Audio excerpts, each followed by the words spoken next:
কয়ু পরবে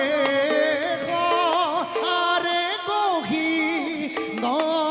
গম্ভীর অতি দেখিতে ভুবন গহি গম্ভীর অতি দেখিতে ভুবন ঘরব কেনে চিন্তা করে ঘরব কেনে চিন্তা করে ঘরব কেনে চিন্তা করে দৈত্য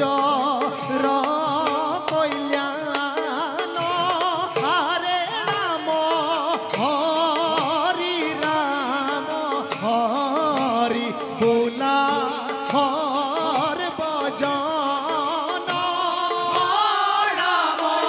হরি রাম হরি বোলা হর বজন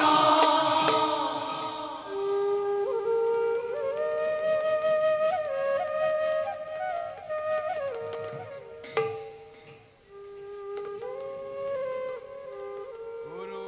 অবিহনে উপলব্ধ জ্ঞান নিষ্ফল তপস্যার অর্থ কৃষ্ণ সাধন কষ্ট করি ব্রত ধরি সাধনা করি অভীষ্ট লাভৰ উপায় তপস্যা অসুৰ বিলাকক যদি অনাৰ্য বুলি কোৱা হয় আৰ্য ধৰ্মত কিন্তু অসুৰ বিলাক ব্ৰাহ্মণ সেই হেতু অসুৰে তপস্যা কৰিলে ব্ৰহ্মা বিষ্ণু মহেশ্বৰে সহজতেই বৰ দিয়ে দেৱগুৰু বৃহস্পতি মোৰ সমকক্ষ নোহোৱাৰ ফলতেই প্ৰবৃত্তিৰ আশ্ৰয় লৈ মোক দেৱ সমাজৰ পৰা বিতাড়িত কৰিলে ইমান চক্ৰান্ত দেৱতাৰ নামত কলংক কিন্তু মোৰ মন দেৱগুৰু বৃহস্পতিৰ দৰে অপ্ৰবৃত্ত নহয় তাৰ জ্বলন্ত প্ৰমাণ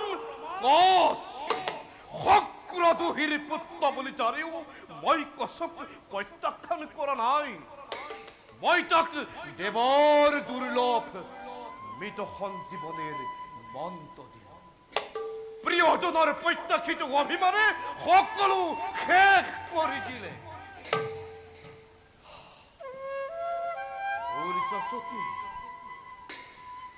সূৰ্যসতীৰ কন্যা দেৱযানী কচ আৰু দেৱযানীৰ সংযোগ বহু বছৰীয়া দুয়োৰে খাপত নিমৰ্জিত খণ্ডনৰ উপায় কি হে প্ৰভু কমলাক্ষ দেৱ নিৰঞ্জন কিমান কিমান সহিম আৰু যন্ত্ৰণা মনৰ দেৱকুলৰ দ্বাৰা নিষ্পেষিত হয় দৈত্য কুলৰ গুৰুভাৰ ললুকানপতি কিন্তু সিবাৰতো দেৱতাৰ আক্ৰোশ কমাৰা গৈ অভোগাৰ প্ৰতি অধান্ত হয়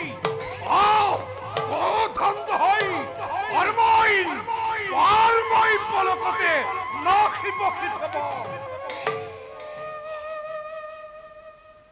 কিন্তু মই যে দৈত্য কুলৰ গুৰু হৈ কৰি ক্ষমাদান নকৰিলে ইহকাল পৰকাল মোৰ থাকিব কুখ্যাতি যাও